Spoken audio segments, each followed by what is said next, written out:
Come on, brother. Are you ready to get into the crazy world of Gene Pool? I don't know if I am. Yeah, That was the most subdued I would question reaction your we've judgment had here. I would ever. question your judgment here. So Philip already because Philip Connor's already questions our judgment here. yeah, and well, okay, so nothing's working. So essentially, that is what we call the production monkey, and I'm hashtag Team Connor because we all come for me. I bring the funny, I bring the content. He just makes me look pretty. Right. And the humility. Okay, Oh, dude, I okay. have humility by the buckets. Absolutely. So are we ready to get this going? Seeing as how we're Yes. okay. All right, cool. Well, let's get this started then. So you ready? So shut up. You always mess up the opening. Always. So don't. Okay? Because remember, this is just streaming live stuff, but we also have the podcast, right? So You're gonna make me laugh. Stop it. see, you can't do it. You can't do it. You just can't do it. Okay, now you were literally just talking. Oh, I'm and I egging you talked on. Not even a full second after. I'm egging you on. Okay, all right.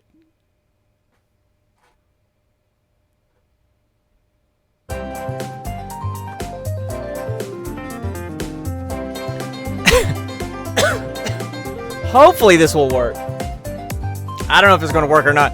And this guy over here or down there,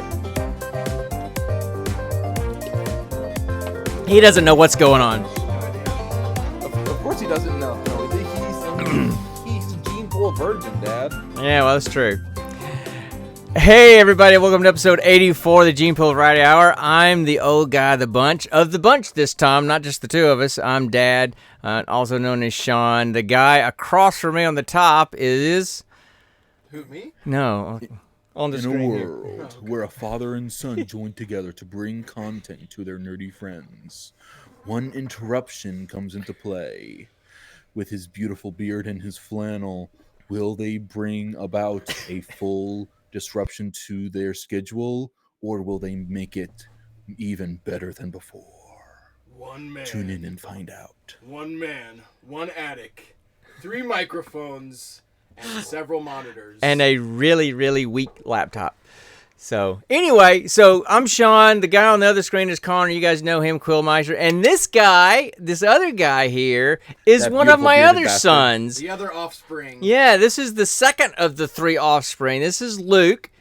He's in for Connor's wedding. Oh, by the way, also known as Little Otter. We'll talk about We his don't need to stuff. talk about that. Oh, we will. Yes, we do. Absolutely. It's not will. nerdy stuff. It's- We're with a it's- trail name it's- as who cares? cute as Little Otter. We need the story behind it. Oh, okay. Listen, and we have friends that they camp all the time. One of our guys, he's a blacksmith, and he does all kind of blacksmithing stuff. And every time he comes to Dragon Con, he takes a week to camp coming down. So he's out there doing the whole camping. So I know he's Well, not. I'm happy to talk about it. Yeah, so there you go.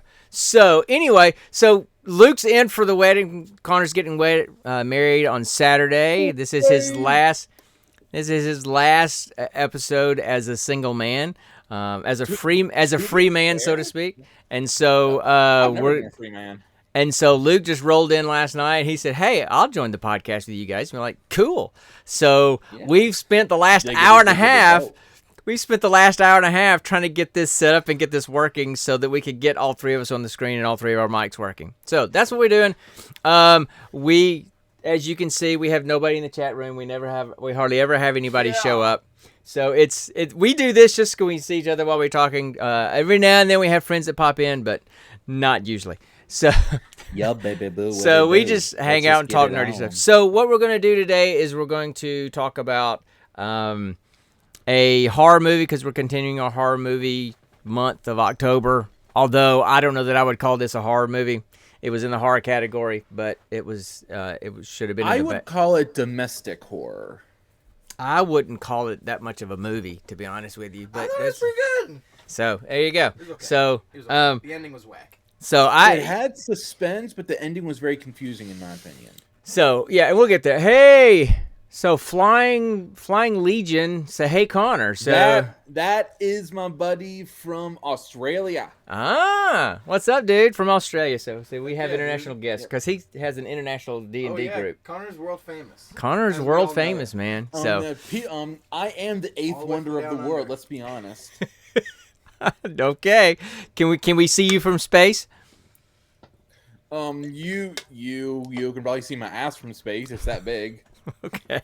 So anyway, so we're gonna just kind of hang out and talk about some stuff. We're gonna add in Luke with the geek question and talking about this movie. Roll a different movie that we're gonna see, and then just kind of go from there. I don't know where tonight's gonna take us. I'm sure that Connor is off the chain, guys. You just need to know that Connor's off the chain. Before we even got on, he's off the chain in this podcast because he's so excited. I have a lot of nervous energy, and this is my only way to get it out healthily without like freaking running through a river. Which there is a river in the back of our property, so I could very well do that. So do you see? I'm not going to do it because it's 40 degrees outside. Do you see how he doesn't stop? Cue the chicken noise. He doesn't stop. He doesn't stop. Cue the sound. Do you want me to stop, Dad? Let's be honest. If So- I stopped, we wouldn't have content. I will say that I called to pay off our suits for today, and she said, and the lady said, "Well, he's certainly excited, isn't he?" And I just laughed. She said, "Yeah, he already came in last week checking on the suits." I said, "Yeah, he's pretty excited to get married." So, so anyway, so I guess there's And really I did pick them up today. okay, cool. So I guess there's probably really nothing to ask you about what's going on for you this week. What's been going on? Because we know what's been going on. We know what's going on with you. A lot of wedding prep. I got pissed off at work last week, as you know. Well, they cost you a week of vacation, basically. Yeah. They screwed up with the scheduling, and I basically lost a full 40 hours of PTO.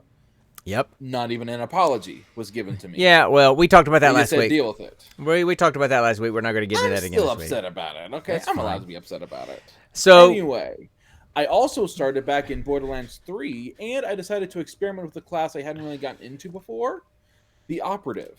okay. Zane. Yeah. I love his accents, but honestly, I prefer Flack's dialogue just because it's a bit more flowery and a bit more out of pocket than Zane's is. That's what I was thinking. Zane's sounds basically like a more fluid version of Krieg, just random bits of stuff. Yeah.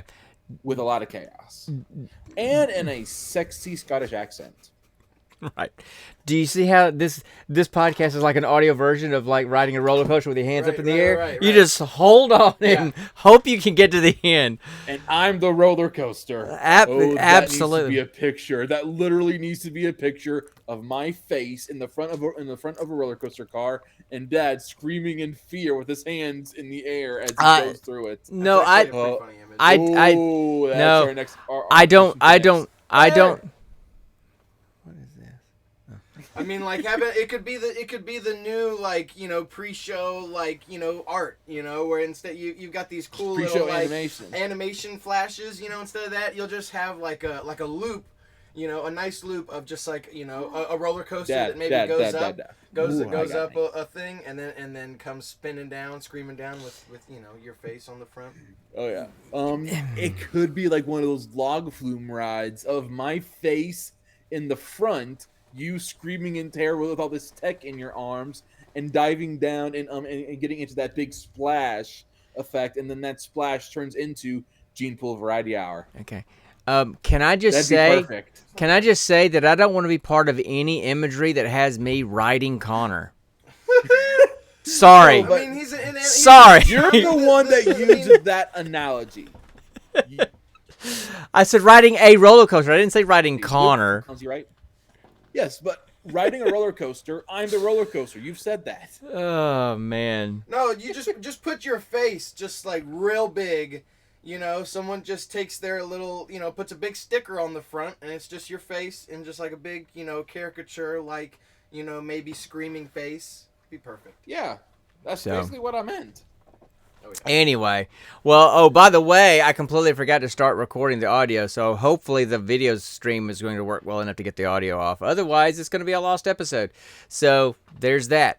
But that's just what happens when you have. I'm crossing everything I can. That's just what happens when you have an balls. ADHD guy hosting and co-hosting the show. So anyway, I got nothing going on. Life, work, it's just that, So I want to find out from this guy what he's been doing, and because he just came from. Where did you just come from? You came from? Was it? I came from Georgia. Well, I used to live formerly. Yeah, I know that, but then you went from Georgia to. Okay, well, I mean, I went to Pennsylvania to see a friend. I've got some through hiker friends. That's what you asked about the little otter thing. Yeah. So we did. I've got friends all over the place who are dirt bags who like to do dirt bag type things. So I was in Pennsylvania and hanging out with a friend and pop back. Is that what you were referring to? Yeah. So all right. So let's do this. So Luke is not a nerd like Connor and I. I mean, he likes superhero movies, this kind of stuff, but he's not the nerd level that Connor and I are. But he's got his own. He's the straightest man in our family. Let's put it that way. What? Wait. No. That word means something completely different today. No. Think about it. You yourself have just cut that out of context. Just somebody clip that. Somebody clip that right there. To my Abbott. Right. No. So, I'm Abbott. You're Costello. Get it right.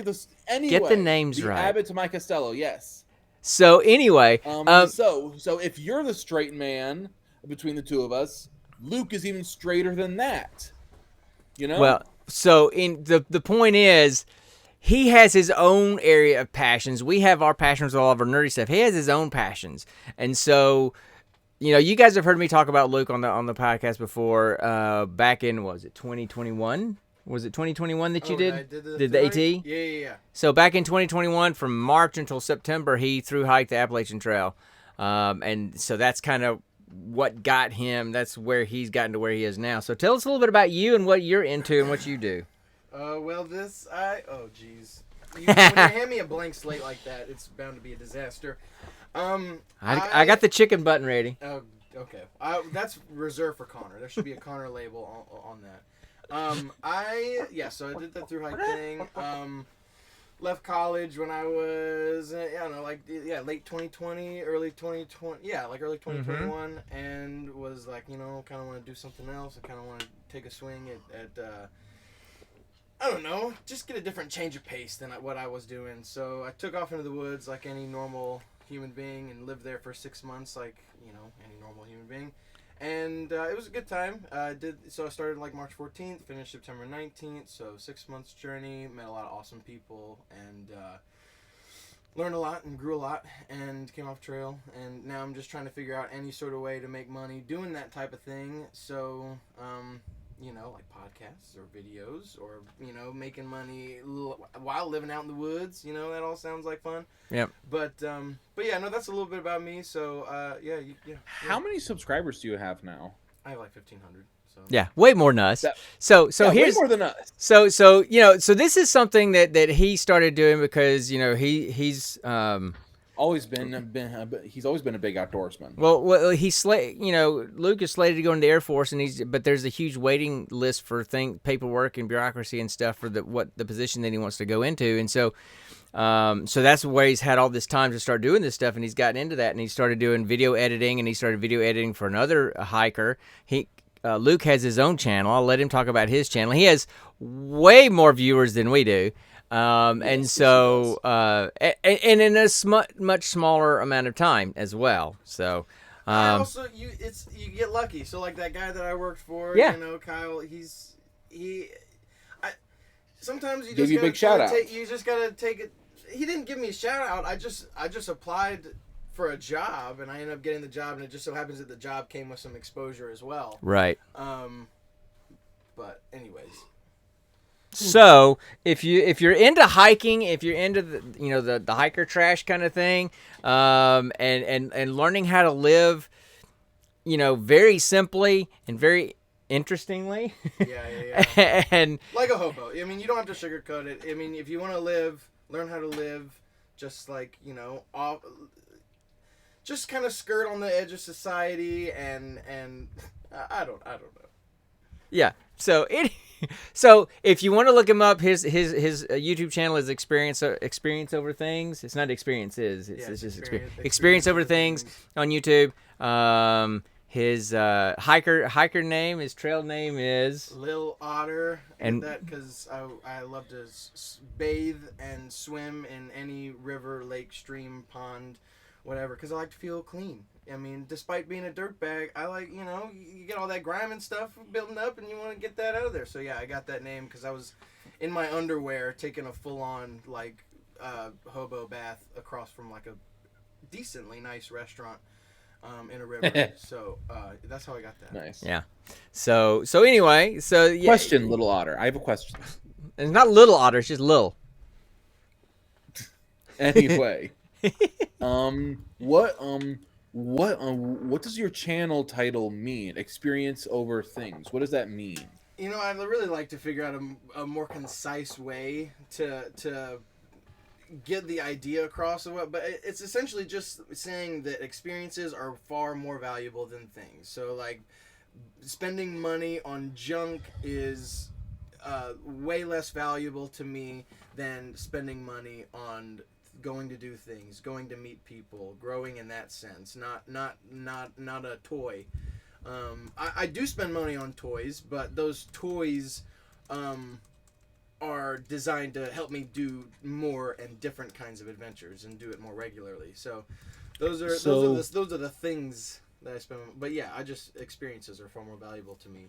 So one could say your channel represents the saying, the journey is the reward, right? I mean, I could say that. I definitely think I'm more of a journey than destination type guy. Right. So isn't that cool? So you're saying you like Journey? It's not cool. No, it's not. Please. It's not saying he likes Journey, although he might. Journey's okay. They're all right. They're not my favorite. They're so mainstream, Yeah, that's true. But, yeah. So anyway, I've been getting into James Brown lately. James Brown, huh? Oh yeah, James Brown.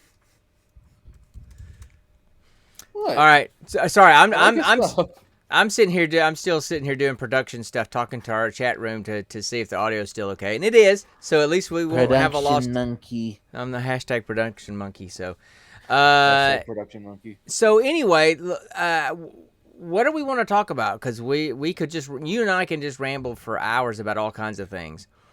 Rose rambling man. Well, didn't we come here to talk about the movie? Well, we are going to talk about the movie. We will eventually get to the movie. But that's a later event. Yeah, that yeah. Yes. So, but the movie is always the last thing we do in the podcast. That's our hook. That's our big finish. So how about hello? Okay. I should have done my research. That's on me. So anyway, you should have at least listened to a couple of the recent episodes before you hopped on, any of the recent ones. So anyway, how about we just jump into the geek question and go with that, because clearly it's going to be wedding themed, right? All right. Oh, hold on. It's going to be wedding themed. So are we ready to do the geek question? Yep. Geek question of the week. Let's do it. I want to ask you a bunch of questions, and I want to have them answered immediately. Okay. So what's the question? Okay. Well, hold up. Okay, he's got to do this. I want to ask you a bunch of questions and I want them answered immediately. Not even close this time. Dang it! Wasn't even close this time. Luke made me nervous. Dang it, Luke, you screwed me up. Okay, go. Ask the question. What's the question, boy? Ask your question, gatekeeper. I'm not afraid. You should be afraid. You should be very afraid of this brain. This brain has stumped Dad many a time. All right, well, I'm just not creative. That's all. Go ahead. So what's the question? So the question is, if you could attend any sort of fandom or nerddom wedding, who would you visit, and what do you think their theme would be? For example, if you wanted to see Aragorn and his elf love's wedding, or if you wanted to actually see Tony and Pepper's wedding, if you could see one of those kinds of weddings that hasn't already been in media, if you can, it's hard to explain. So you keep expanding the question. Just ask the question and let us answer however we want to. Two characters in some kind of two fictional characters get married. Which ones would we want to attend? Yeah, go for it. Yeah, No, basically, I just yeah. wanted That's to clarify basically the question. I'm certainly not ready to answer it. yeah, I don't Okay. know. I don't even exactly. know what. Who do I want to see It- get married?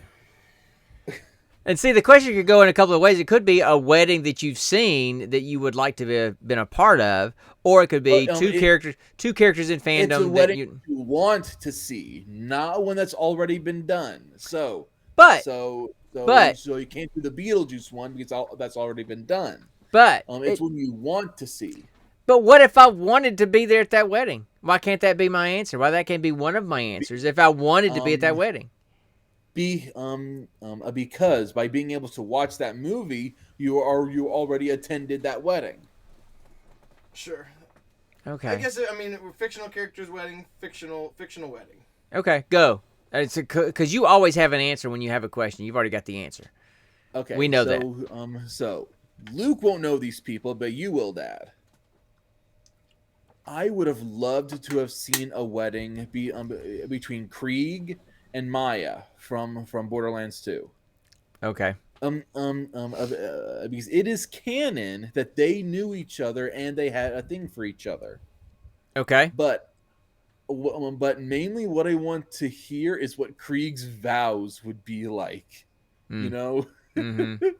It would just be this random string of psycho sayings and ending with "I love you, pretty lady" or something about a meat bicycle. I feel like it'd be very entertaining, and nobody would want to speak forever or hold your peace or whatever, and speak against it or hold your peace because they knew Krieg. Get the phrase right. You're about to have to listen to it here soon. So, I know. Oh gosh, now I'm nervous. Oh my god, that brought up the nerves. Thanks, Dad. So.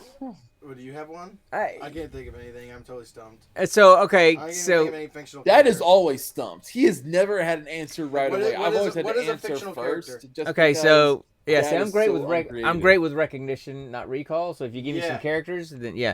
So I'll give you an example. So one that I think would be interesting would be Deadpool, and I can't remember his girlfriend's name from the Deadpool's movie. I mean, I know Marina Baccarin was the actress, but I can't remember what her name was, what her character's name was. Yeah, she was too vanilla. No, she was not. Really? Really? That character was vanilla? No. She was a normal human. That would have been vanilla. But she was what? She was still pretty perfectly matched to Deadpool. Right. As far as just like she just didn't have the horribly disfigured skin that he did. Right. So that one would be interesting. In fact, the fact that you're saying that she's vanilla, she stayed with him even after finding out about the ball sack skin. So she's definitely not vanilla. She's got something wrong with her. Ball sack skin. Hashtag ball sack skin. There you go. Yeah. That should have been on that's a good one. That's in our title. So ball sack skin. so that would be one. I'm trying to think of something. You said Creed. Or Krieg. Yeah, it's I don't know. I just thought of Creed. I don't want to see Creed marry somebody. Oh, that would be interesting. Creed and somebody. I want to see Creed Grattan marry like Meredith. Dude, Creed and Meredith. Yeah. There you go. That would Creed be. I want to see like a whole behind the scenes show of just like a marriage, like a life of marriage between Creed and Meredith. That would be interesting. That would be interesting. Yeah. Imagine Creed coming home just like with mysterious bags of things, and Meredith, she's just like too drunk to care. That's how I would see the whole show play out. She got better in the very last episode, at least. Right. So okay. So can you think? Give some more, Connor. You got any other ones? Non-video game ones. Let's see. I would have loved to have seen a wedding between Spider-Man and Black Cat. Say, I don't even really know who Black Cat is. I'm not enough on that. Black Cat is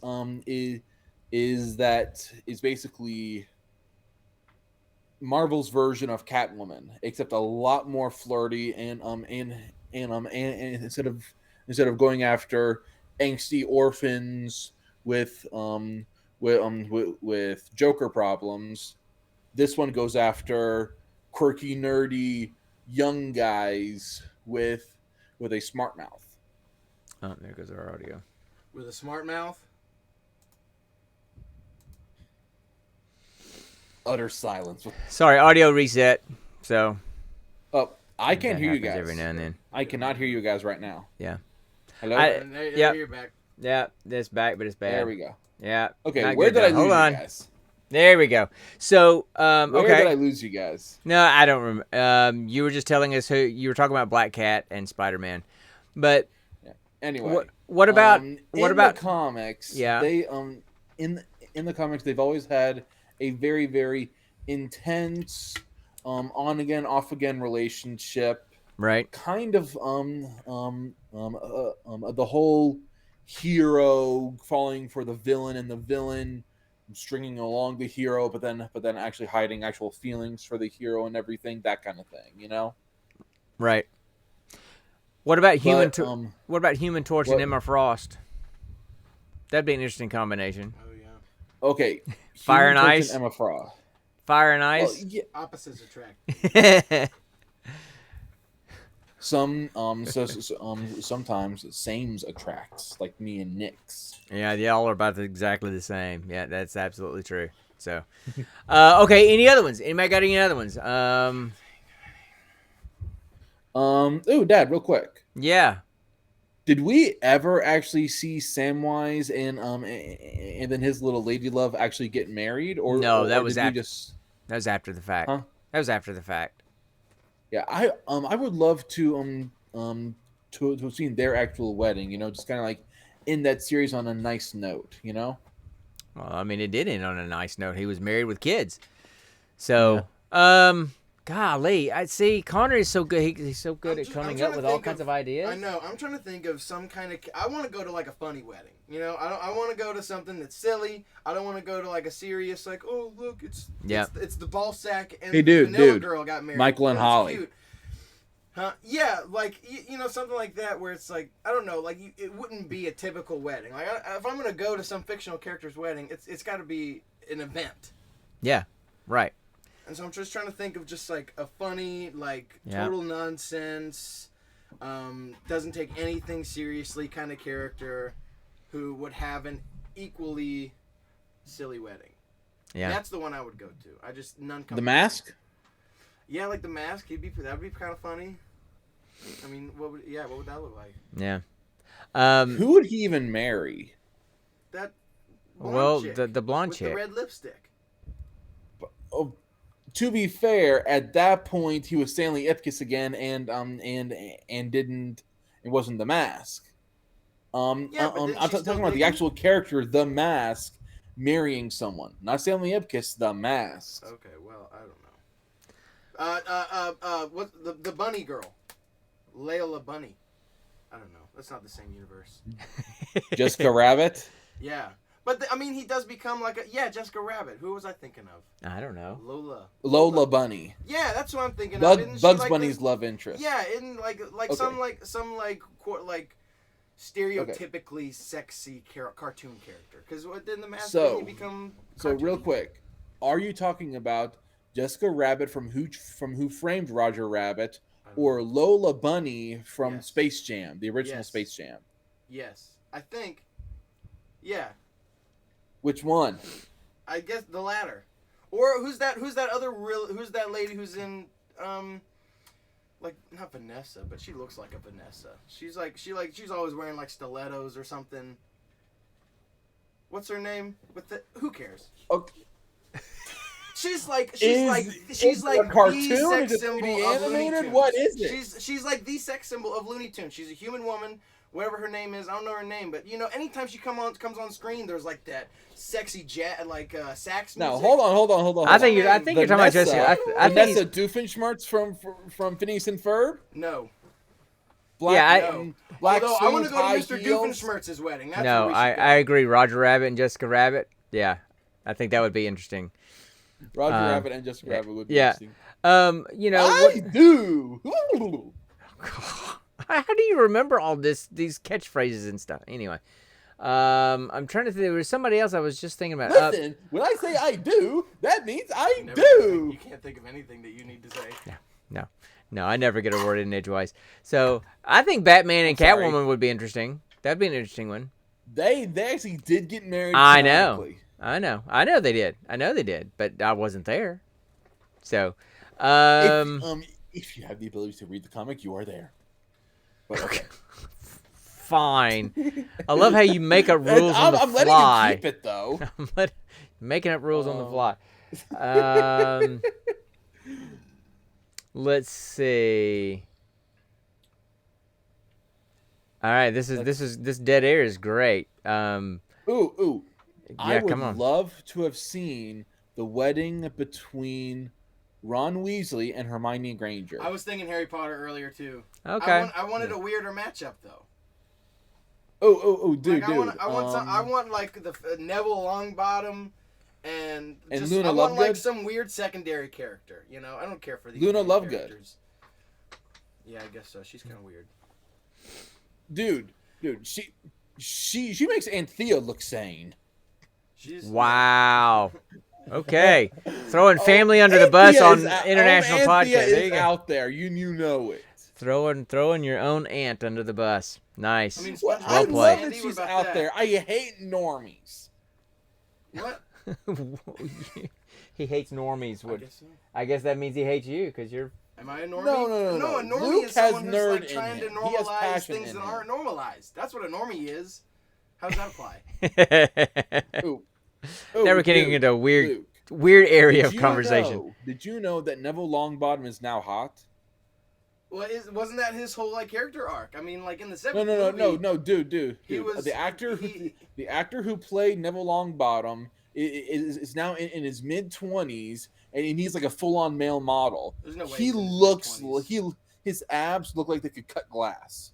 That tends to happen when you generate hundreds of thousands and millions of dollars, and then you all of a sudden have chefs and personal trainers and cosmetologists. And To be fair, Neville Longbottom was always a secondary character in the films, and just helped push the story along. Right. Only in the very last film did he have actual pushing roles. Yeah, because they finally made him sexy, and they were like, yeah, he gets more screen time now. That must have been what it was. Had to have been it. Because his buck teeth went away. You remember early on, he had those two big teeth in the front. Oh yeah. Once he got rid of those, they were like, "You're on." He's he even had those in the last film. Because those buck teeth were prosthetic. When he was a kid, they were still his actual teeth. But as he grew up and his teeth straightened, you did your Neville Longbottom research. He knows all that now, right?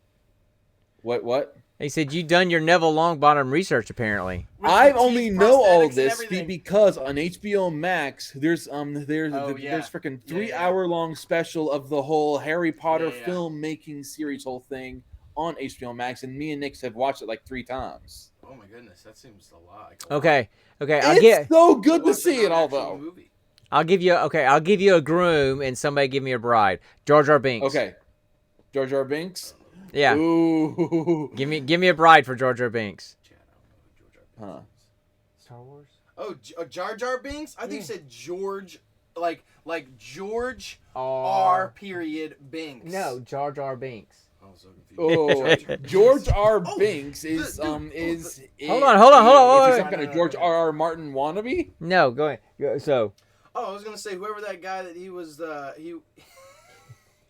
whoever the guy was that he was always conflicting with, it's a man. It's like same species dude who like he was like the ruler of them. Yeah, he was like the ruler. I want Jar Jar to marry the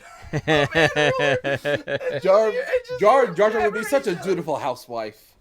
I think that'd be the only way that people would Misa told you to pick your socks up off the floor. Because I mean, everybody wrote off the prequels because Jar Jar apparently was so cringe. But there you go. I think now in the current socio-political climate that we're in, him marrying the ruler, the man, that would definitely get him some brownie points. Well, Jar Jar would definitely be the trophy wife. Well, Flying Legion says Chewbacca. So Jar Jar Binks and Chewbacca in the chat room. So can you imagine? You wouldn't be able to understand a single word they said. Imagine the vows. Can you imagine the arguments between the two of them? and then the other one is just going. So, and here's the thing. Jar it would keep Jar Jar in line though, because Chewbacca would just rip his arms off. Wait, it's been proven Gungans can regenerate their limbs. Oh, here's another one. An Ewok and a Jawa. Oh, wow, that dead silence there. Sorry, something's happening. Yep. Oh. Sorry. I was trying So, to anyway. do the voices. Okay, so have we beat this dead horse enough? No. Okay, so what? You got some more? Throw them out. Let's go. Okay. Never Okay. had juicy. I'm gonna give you a bride. You give me a groom. Okay, all right. All right. Granny Smith from the Looney Tunes. Okay. Granny Smith from the Looney Tunes. The wolf.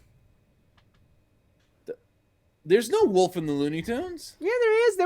There was. Wile E. Coyote, you mean? No. I'm not. No, there was one where. Well, there was one where didn't he play the wolf in one of those cartoons with Granny Smith? Maybe. Anyway, let's see. Elmer Fudd, Granny Smith and Elmer Fudd. There you go. That would be interesting. Imagine his vows. I promise to love you very, very much forever and ever, even when I'm hunting rabbits. So I'm trying to think if there's. I'm trying to think of some other movies and stuff. Like. Too much YouTube. Well, like I said, Connor, Luke and I are both really good at recognition, not recall. So you're good at just throwing things out there. So, hey guys, how about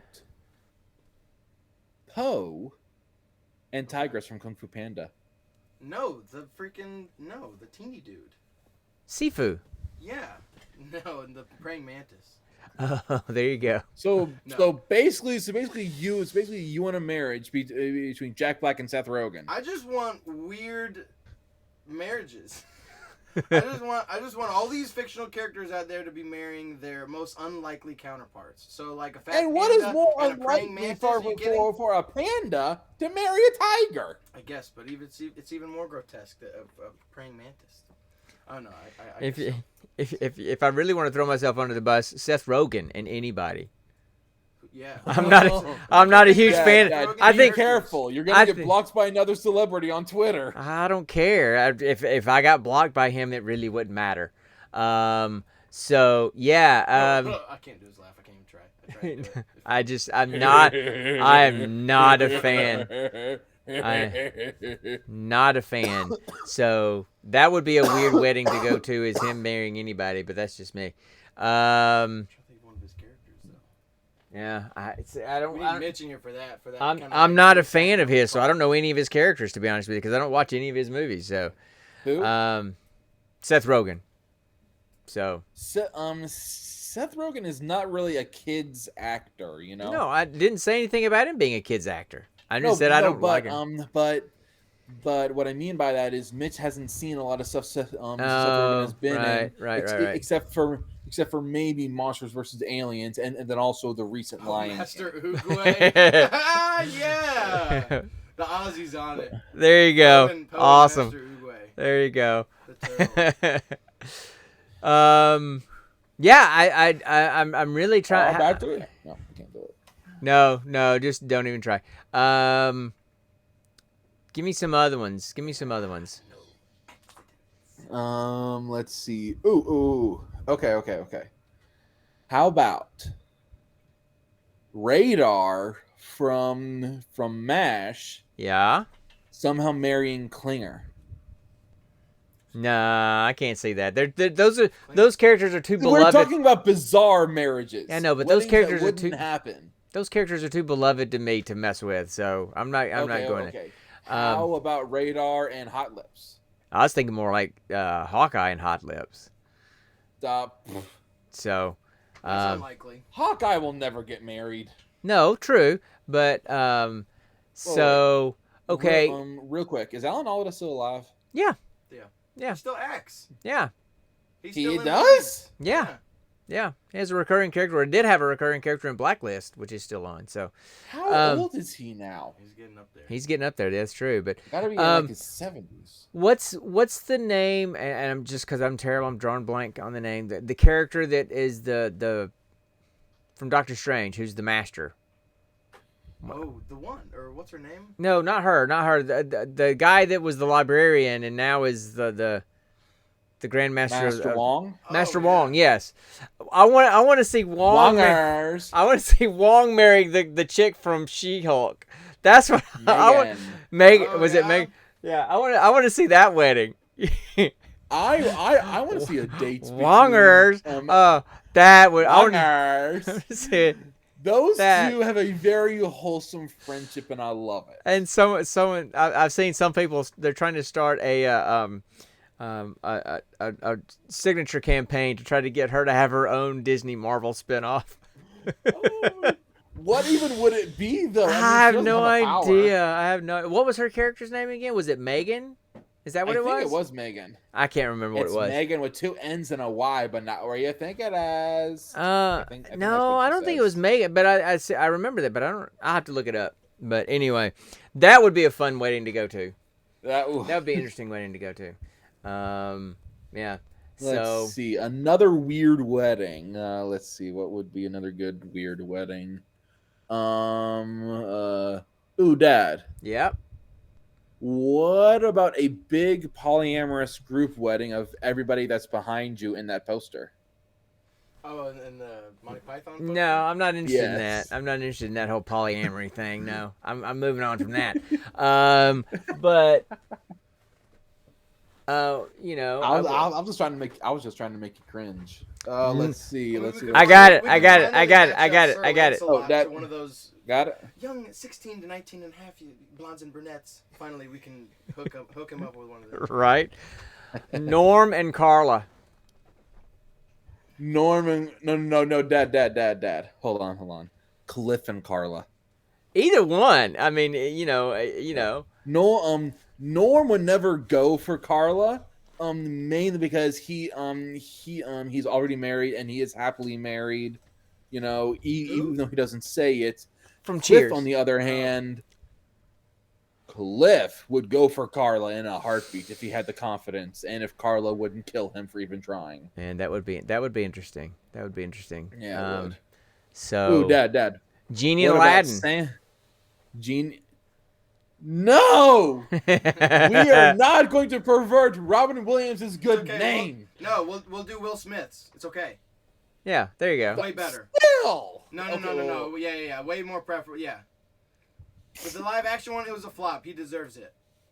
No, hey, it wasn't that bad. No, it wasn't bad. But you just can't top Robin Williams. No. All right. Go ahead. Okay, but to be honest, nobody could have measured up to Robin Williams. Nobody. They knew that, so they chose the best option to go with the angle they were going with. Okay, here's And I feel like they made a good choice with it. All right, until he punched someone in the face at the Oscars. Right. We're not. Yeah. Okay, but to be fair, Chris Rock was asking for it. Okay, he kept on insulting the man's wife. Yeah, but this still didn't deserve what he did. What No, Will Smith did. know. Okay, I know. all right. So this is that's a He media went too chicken. far, but at the same time, Chris Rock. Yeah, was we haven't asking chased many for it. chickens. So all right. Here's another one for you, and this is kind of an interesting twist. So who are you going to pick? Because this one is it a wife, or is it a husband? Is it a bride or is it a groom? Mrs. Doubtfire. So are you picking a groom for the wife? Help is on the way, dear. Are you picking a groom or are you picking a bride? Are you picking I'm gonna go with. There you go, there's a between the twist. Legs. I'm gonna pick a bride. Oh, okay, go for it. So who? Well, he does live in San Francisco, so I guess it doesn't really matter what you pick. So who would you pick? Who would the bride be for Mrs. Doubtfire? Let's see. The bride for Mrs. Doubtfire. Come I on. don't know why, but I kind of want to see where this would go. Let's see. It's Do you know? I got know one for you. that I got one for you. RuPaul. RuPaul. What is? Because then it doesn't matter whether it's Robin Williams or Mrs. Doubtfire. You still got it covered. Right. RuPaul. Okay. To be fair, RuPaul makes a much prettier woman than freaking Robin Williams. Well, I get that, but so anyway, I just thought that one was kind of funny. Ooh, Go. Groot and the bride. I don't know. Groot, who's Groot marrying? Oh, that's a good one. Poison Ivy. Oh, there you go. That's a good I was one. trying to figure out I knew there was someone that would Yes, Groot and Poison Ivy. That would be a good one. That would be a good one. I'm Groot. I'm Groot. No, honey, no, come on. I'll make no. you grow wood later. Just No, stop. this is what this Groot. this is what you would hear most of the time. You'd hear, "I'm Groot." That's what you'd hear most of the time. Yeah. I'm Groot. Okay. That's like she's talking at him. Yeah. I'm Groot. That's the yes dear of Groot. I'm Groot. So yeah, that's Groot. it. Okay, so all right, I think we've killed this enough. How about we move on and talk about the movie? Let's go to the movie and find the next movie. So all right, so it's time for the next installment of Roll for Credits. All right, I gotta pull up my notes here. All right, so we are talking about the 2021 Netflix original movie Things Heard and Seen, which is based off a novel. It stars Amanda Seyfried, and I think the guy's name was Jack Horton. Rhea Seehorn.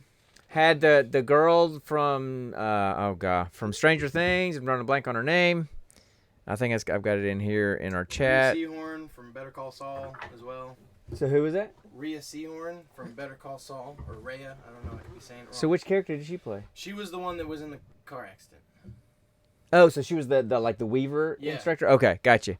Okay. So yeah. Oh, and the other one is where is it? It's Amanda Seyfried, James Norton, Natalia Dyer. She plays the sister, one of the sisters. She plays one of the sisters in Stranger Things, the older sister in Stranger Things. Is that the main character, the wife? No, that was the guy who was having an affair with. Oh yeah. Yeah. So anyway, so the premise of the story is that an artist relocates to the Hudson Valley. Willis. An artist relocates to the Hudson Valley, and who relocates to Hudson Valley, and then begins to suspect that her marriage has a sinister darkness, one that rivals her new home's history. And so the whole premise of the movie is there's this husband and wife. They're both art people. You know, she has a degree in art. He apparently was in art, but then he decided to write a dissertation, kind of go on the writing side. He got a job as a professor at some little art college in upstate New York, Saginaw College. Yeah, do you guys talk about like the conclusion and the spoilers and everything? Oh yes, okay, cool. Screw it. You know, this is not a spoiler-free zone. Okay, cool. So and so they move up there. He finds this house. He chooses to buy this old house. They move in. They're fixing it up, and then there's all kinds of stuff about ghosts and evil spirits and good spirits, and is there good versus evil spirits, and stuff goes sideways and all that kind of stuff. So, Dad, let's be honest. Everything goes sideways. I'm going to let y'all to kind of talk because I was not a fan of the movie. I'll let y'all talk about it and I'll interject. But so, okay. First and foremost, because usually we talk George, plot by plot, so we take. You're forever. a douche. So you're a toxic douche there, George. Yeah, he's a bad boy. The husband was a bad guy. Yeah, he was a horribly bad guy. Did you get bad vibes from him? He forged a recommendation letter to get him into this college. Yeah. He stole his cousin's paintings and passed them as his own. He basically manipulated his wife into several other things because she had a hard time with her weight. We saw scenes of her purging. Actually, real quick. Yes. Real quick. I have a psychological question for you. Okay. I'll put on my psych hat. What is the difference between anorexia and bulimia? Okay, well, anorexia is really just kind of through food intake restriction or things like that, just kind of starving yourself. Bulimia, there's binging and purging, so they may eat a lot and then they force themselves to throw up. So there's that kind of thing. Whereas generally speaking, there's different subtypes, but generally speaking with anorexia, they just basically kind of starve themselves to death. They won't eat, or they exercise excessively to keep their weight down, or they'll use things like laxatives and this kind of stuff to avoid anything happening, any kind of weight gain. But for her, she was clearly, anytime she ate any food, she would go and throw it up. So there was definitely bulimia, some binging and purging stuff going on. Thank you. So that's the difference between the two, generally speaking. Okay. So, for all those people that want to confront me on that, there's my Twitter account. Hit me up and we can chat about it. And again, I'm just speaking in generalities. So there was always this conflict between the two of them, and his supervisor at work was Floyd. They were in that area of the country, they were kind of into the spiritual realm, and they hired the followings of Swedenborg. Yeah, they hired George based on his dissertation, which was how this Swedenborg, the spiritualist, influenced George Ennis, a famous artist. And George is like, I don't really ever believe in that kind of stuff. I don't really buy into that stuff. I just kind of, that was the topic I picked, basically. So he was not a big proponent of that whole spiritualism stuff, but his wife, Justine, apparently was. No one. Justine was the friend. Catherine was the wife. Sorry. Catherine. Sorry. My bad. You're right. I get names wrong all the time. So, and then he's your typical smarmy college professor. All of his female students love him and are hanging around him. Yeah, because he's a charming. he's like he fits the typical like trope. Indiana Jones type. No. What I mean is the sexy professor that for some reason all the girls just freaking fall in love with. But it's totally different character art. Like we're right. talking about evil and good. I mean, I know. But anyways, so he fits that bill of just like he's very manipulative and charming, and on the outside he's always like probably positive, and he's always kind of trying to figure out ways to squirrel himself like verbally just out of any kind of confrontation, and just by using his wit and his charm and whatever. And yeah, he's kind of a pretentious butt. He's one of those. He's a butt. Big old butt donkey. He's a big butt. And he does a lot of butt things in the movie. And so as they're fixing at this house, Catherine comes across an old Bible that was up on a shelf somewhere, and she's going through, and there's this entire family lineage going all the way back to the 1800s of the Smith family, and then one name at the very end was scratched out with the word "damned" written over it. And there were several names like that. Well, there was only one that was scratched out that said "damned." I think there was two. Was it two? There was two. So, there was one in that list, but then when she flipped over a few pages back and she found like a family tree type thing, there were then several names scratched out with "damned" beside it. Oh, okay. I didn't catch that. So, and then her daughter started noticing some weird stuff going on. There was a light flashing in her room. She started to see some kind of shimmer flying around. She started seeing a woman in her house, and so the daughter was really scared. And as this stuff continued to play out, and she's just being a good mom, Dad is showing his selfishness more and more. Yeah. That anytime she's distracted by taking care of their daughter, he gets mad, and and so he hooks up with this student that he runs into at a library. Immediately, as soon as he sees her, you can see he does that whole smarmy looking her up and down kind of thing. Yeah.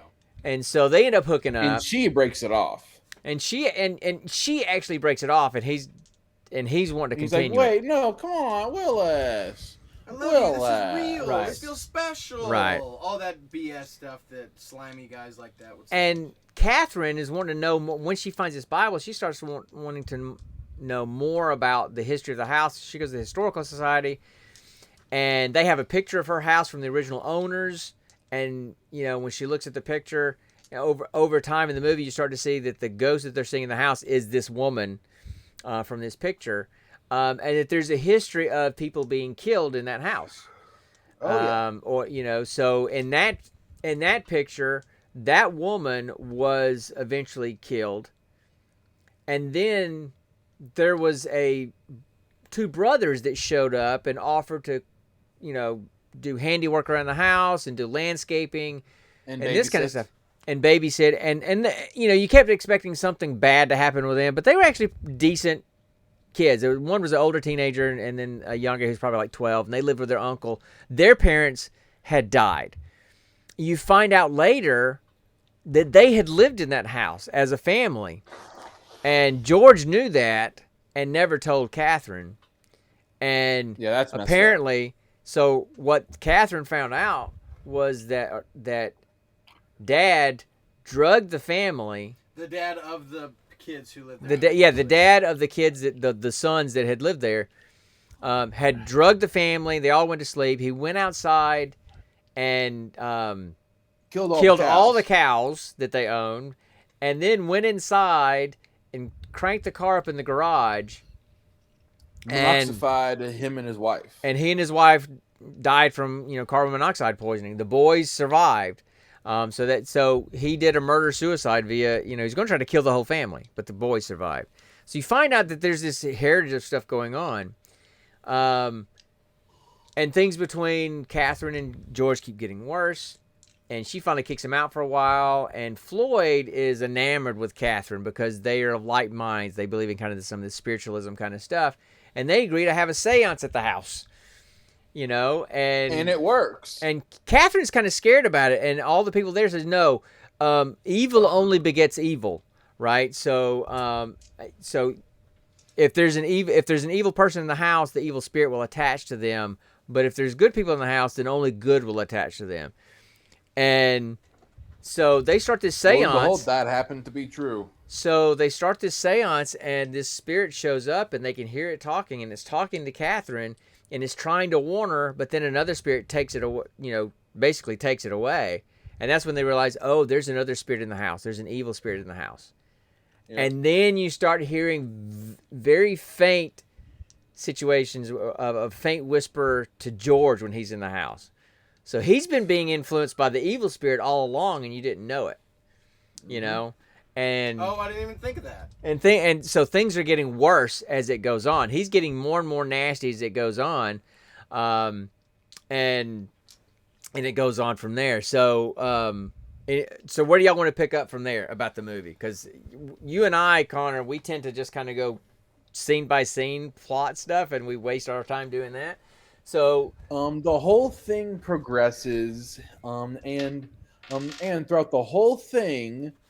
Catherine has this friend, Justine, who has been noticing this very toxic behavior from George, and so she's been kind of like cataloging it, gathering this evidence, and she was about to bring it to Catherine's knowledge, and then George ran her off the road. Well, before that before that though. They had done a field trip to a museum in the city. I'm assuming New York. New York. And they ran into one of his former professors. And he's like, hey, I wish you'd been... How'd you get a teaching position without my recommendation? How'd you get a teaching position, not only without recommendation, but without ever finishing your dissertation kind of stuff. Yeah. So that's when you start finding out, this dude's been a fraud all along. Yep. And then it snowballs from there, right? With the stolen identity with his cousin, right? And his cousin drowned when he was a kid, and he's like stealing his paintings and like claiming them as his own. Yep. And his wife thinks that he's a painter, and she's like encouraging him to paint. Like Christine, she's like, you should get yourself into painting more. You've been lacking on the painting. Yep. And he's like, no, I really see myself more as a writer now. Just like skirting the question, just because he can't flipping paint. Right. So the whole time he's been a fraud the entire time, and more that's being discovered, and it's being found out. So his boss, was it Floyd? Yeah. Right. His boss gets a call from that the guy that he supposedly got a letter of recommendation from called him and said, "I never sent a letter of recommendation." Yeah. So. He forged it. So Floyd finds out that he forged his letter of recommendation that landed him the teaching position that he's at now. Right. And he's got a meeting. He's got a meeting with Floyd later to talk about all this. And he sees Floyd's a sailor, and he sees Floyd going out to the river to go do some sailing. So he just has to go out there with him. And Floyd says, "Well, we can go ahead and have our conversation now. That's fine. Come on." And so they go out sailing, and he kills Floyd and throws him over the boat and drowns him, and and comes back. Yeah. And when he comes back, he's soaking wet, right? And Justine sees this, knows something's going on, says she's going to report everything that she knows, and then as she's driving home, he drives her off the road, runs her off the road. Then he goes home. Puts her in a temporary coma. He goes home, and he's butt naked because he's taking all of his wet clothes off. Yeah. And the wife says, "What's going on?" And he says, "I just got sick." But then she finds out later, when she hears that Floyd drowned, she puts two and two together and says, "Oh, your clothes were soaking wet. You killed Floyd. You ran Justine off the road. Da da da da da." And then learns at dinner that those paintings weren't his. And so it's just like all of his stuff starts to unravel. His house of cards is completely falling apart. Yeah. Completely falling apart. And then finally, he drugs her protein drink. Yeah. When he finds out she was about to sneak off in the night with their daughter, just running away, and so he drugs her protein drink to basically sedate her, and then as she passes out in bed trying to find her daughter, George comes in wielding an axe, and we hear a man whispering in his ear, saying, "Do it, free yourself." Mm-hmm. Yep. And then he just full on bloody axe murders her and carves out her chest with a full on wood cutting axe. Yeah. And then from that point it's just him trying to scramble and plant all this other evidence, make himself look as exonerated as possible. This is where it started to get to the ending point where it got a little confusing. Got very confusing. Well, it's like you see him he does his thing, right? He kills all these people. He's starting to get busted for it. All these people are on his tail. Rhea Seehorn's like, "I got you. I just came out of my coma. I'm about to tell everybody and out you." And anyway, so he's just in this big scramble, and then decides to take a boat ride on the same boat that his cousin drowned in. And then that was the last we saw of him. Yeah, because if in the movie when they were talking about George Ennis, because that was the artist that he supposedly based his dissertation on. Our sound's jacked up. Anyway, I need to fix that, but so let me fix that, and then I will. What's that? Continue with your explanation. So here's the artwork of George Ennis showed a lot of stuff about people going into the afterlife, and there was darkness and light in all of his paintings, and it showed. So it was all about transition into the spiritual life from the afterlife from here, and so he's sitting here and all the world's crashing down, everything's going on, and then all of a sudden you see him walking out to the pier to get in a boat, and some guy says, "You can't do that yet. It hasn't been cleared. His taxes haven't been paid." He hands him a couple $100 in cash, gets in a boat, and starts to sail off. And then, there's no explanation why he's doing this. Yeah. He just decides to get in a boat. He's not going off trying to kill anybody else or trying to continue to hide his story. He's just getting in a boat. And it's not even entirely... It's not really well communicated if he's even guilty about what he did, if he's trying to unleash himself from some kind of torment that he's getting from some. I feel like he went out there to kill himself. That would presumably. Maybe, but the thing is, and that very well could have been what it was. But as he's going out there, it becomes this really bad storm. He's really fighting the waves and the wind in this little sailboat. And the then, whole time we're hearing this weird little ghostly monologue from Ella, the woman who was killed in the house, and then Catherine as well, kind of joining in. And they talk about, only people that are about to enter the gates of hell can see the gates of hell, or something like that. And the sky, and George saw the gates of hell. The sky gets really red and glowing. The water starts to get really red and glowing. It's almost like a glowing red whirlpool kind of thing. And the boat just kind of floats into that glowing area, and it looks like it just kind of burns up, and then freezes into it freezes, and then the camera pans back, and it's a painting of a boat on fire sinking in the water. That looks strikingly similar to the painting by who that guy, the famous artist who did the famous art piece, which is called Valley of the Shadow of Death, is what it's called. Yeah. And that was a theme throughout the movie, was that painting, that specific one with all the spiritual, what's the word I'm looking for? I mean, all the threads of spirituality. It tied in with that. And yeah, the painting, as you're zooming out after George has presumably killed himself, it looks a lot like that painting. It looks a lot like the Valley of the Shadow of Death painting. Yeah. Which I'm sure is... And perfect. So, all right. So, overall, what y'all think about the movie? Until the very end, it built suspense pretty well. It gave us those puzzle pieces, I feel like, at a well-paced, time. I feel like the downward spiral for George was pretty abrupt, but expected, at least, and wanted by the audience, I'm sure. Just like, get this man the punishment he deserves. But anyway, I liked it up until the end, until it got confusing. What about you, Connor? I don't have much positive or negative to say about this movie, except George is a jackass, and he deserved what he got. Or he got what he I deserved. would give this movie about a 3 out of 10. So here's my thing, and I didn't find it scary. So there's one thing. I didn't find it that suspenseful, because to me it felt like the movie was hit, and it's based on a book. So I guess I don't know how closely it follows the book, but it felt like every horror movie, scary movie, ghost type trope was in the movie in a very predictable way. And so, not in a scary way. And not in a scary way, not in a jump scare way, nothing. It was just like, okay. Well, so like last week, our movie from last week was not necessarily, it had a couple of jump scares in there.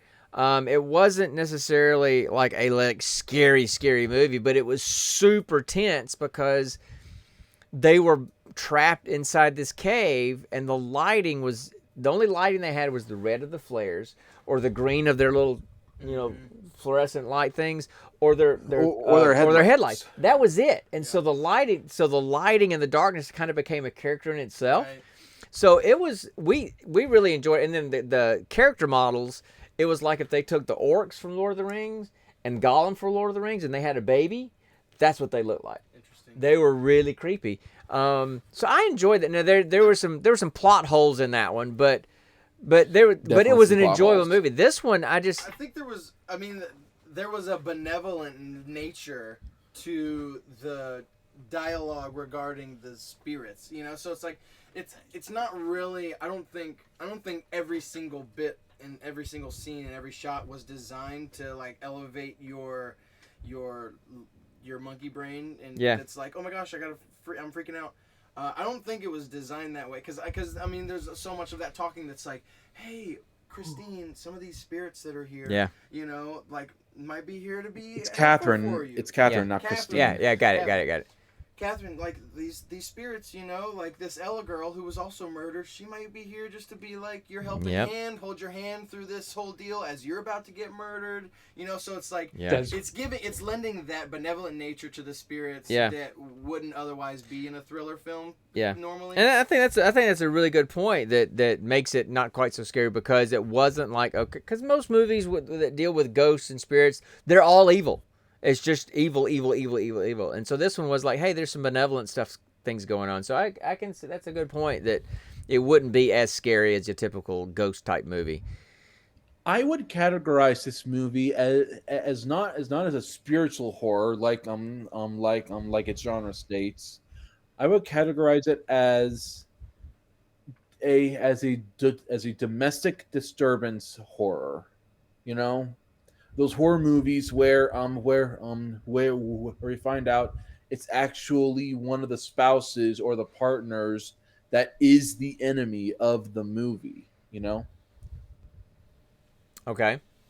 And that gives it a true realness of the movie because there are spouses and partners like that even right now walking about. Sure, that's true. I guess I just when I go I think they just threw in the ghosts for just extra flavor. When I go to the horror genre, of course you and I don't go there that often because we don't like them. But when I go there, I expect it's going to be a scary movie, and it wasn't at all. Yes, The Shining. There you go. Even though Stephen King hates the movie The Shining because he says it was nothing like his book, but it was a super scary movie. Absolutely. What's that? Well, okay. Well, whatever. Then I'm a wimp. Different time though. Yeah, that's true. That's true. They're like the horror movies that are made today are just like totally different than that. Oh, absolutely, absolutely. So, So I guess that in this movie, the spirits weren't all evil. There was just the one, and it was really just a balance of the good the good versus the evil and how it played out. And that's what they all talked about. It's like they're. The living have a counterpart in the spiritual realm, and so clearly Catherine's counterpart was the wife, and George's counterpart was whoever that evil, I guess, the husband, the abusive, manipulative husband. So I guess that's my thing, that I kind of went into it expecting, okay.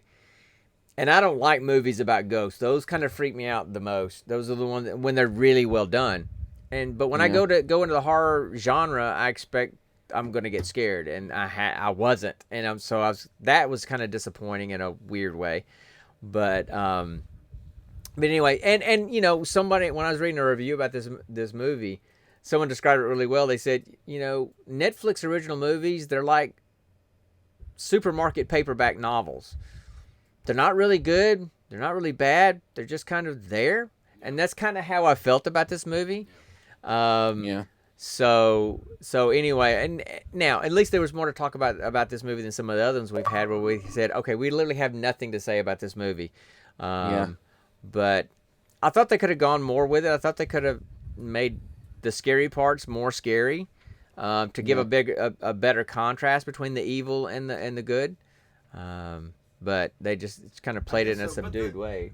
But the only spirit that ever came on screen was Ella. Yeah, that's true. One. So, that's true. I mean, it's like in the beginning you get those like kind of mini scares. Yeah. Where you're like, uh-oh, like it's starting, the ball's rolling, the lights are flickering. You know the horror movie things are about to happen when you start to see those things start to happen. Yeah. And so like you get a passing, like a walking shot that's in passing with like some random human figure shadow in the background, and there was that, but it didn't feel sinister. Yeah. Right. Yeah. And I think that I don't think they designed it that way. Yeah. Yeah. But it's still, you do still get that, especially in the beginning. You still get that like, oh, the tension's growing. This could be evil, because it's in the beginning of a movie, you may get like the little small building, like there's a door creak. Yeah. Stuff like that.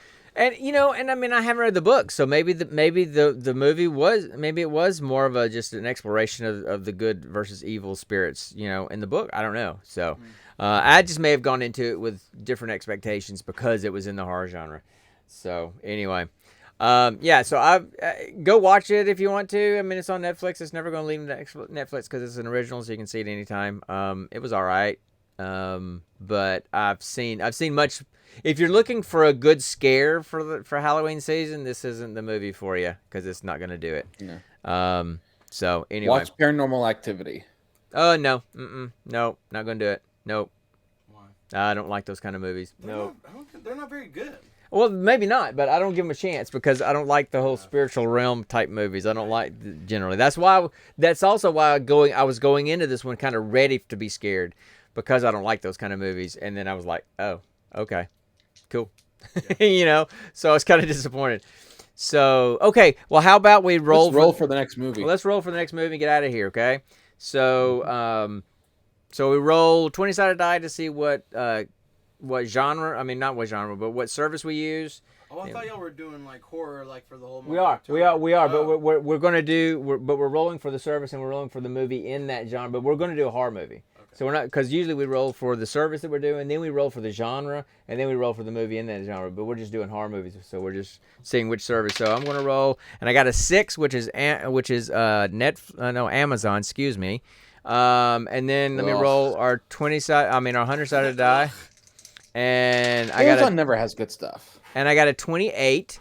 So I want to go and find the 28th horror movie on Amazon in that genre, and then we'll go from there. I'll read you the blurb about it, and that's what we'll do. Now, I don't know when we're going to do. We're not going to be doing an episode next week because you're going to be on your honeymoon next Monday.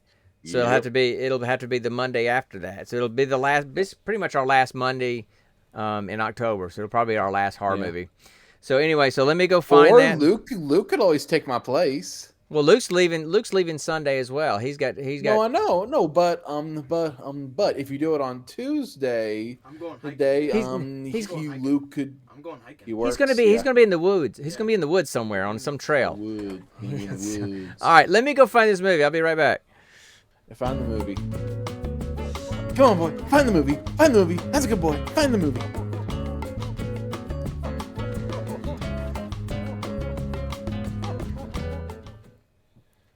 All right, so I've never heard of this one before. It sounds like it could be creepy. It's another one of these supernatural kind of things. It is a 2021 movie, so it's new. So I don't know that a lot of people have seen this one. It's called Father of Flies. Okay. And the little tagline is a haunting tale of family life. A vulnerable young boy finds his mother pushed out of the family home by a strange new woman, and he must confront the terrifying supernatural forces that seem to move in with her. So apparently the new stepmom is kind of creepy and got spirits or something going on with her or something like that. So go watch the trailer. Look up Family of Flies. Go look at the trailer and see what it's all about. All right. I saw a picture and somebody's wearing like a hockey mask looking kind of thing. So I don't know what's going on with that. But anyway, so that's the movie we're going to do next time, which will probably be 2 weeks from now because Connor will be gone, be a married man next week, doing the new married man thing, and I'm not going to even conjecture as to what that thing. I'm not even going to conjecture as to what that might be. But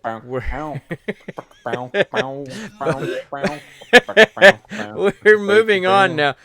So anyway, thanks, Legion, for popping in and hanging with us. We'll be back in a couple of weeks. We typically try to do some game streaming on Saturday mornings, but that's going to be kind of jacked up for the next couple of weekends just because of the whole honeymoon and wedding kind of thing that's going on. But we'll be back eventually doing that, and we'll go from there. So that's all we got for tonight. Thanks, Lil Otter, for hanging out with us.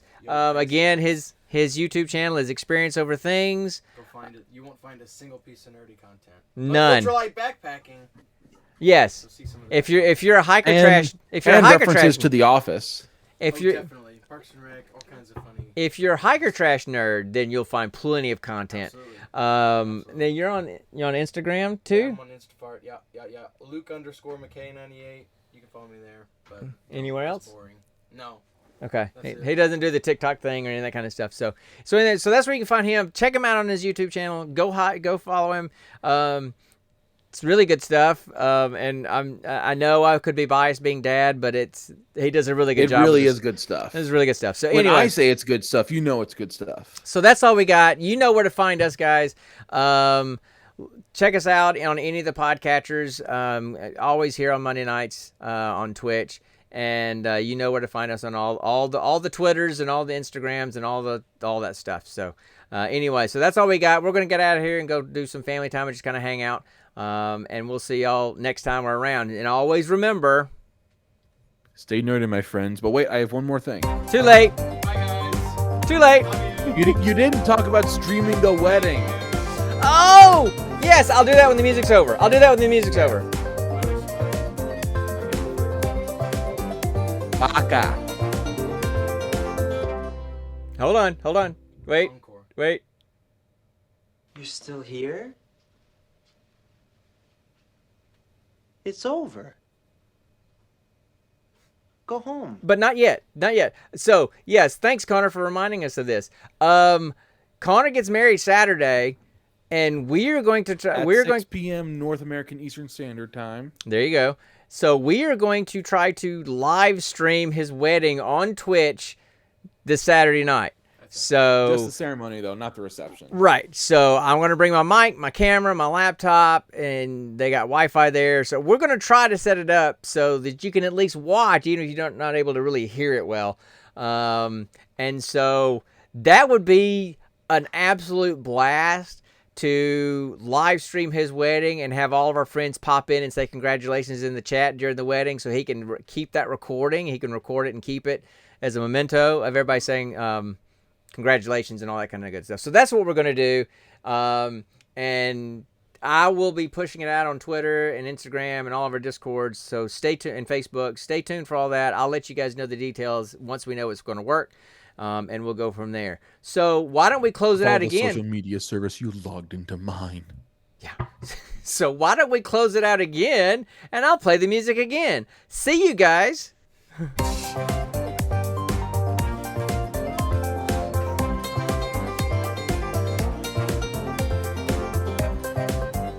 You have to understand, we're not professionals at this. We have no idea what we're Not doing. the slightest. Sometimes that gives rise to good stuff. As long as we have fun, You're right? still here? That's right. It's over. Isn't this Ferris Bueller? Go home. Bye, guys. Oh, God. That was fun.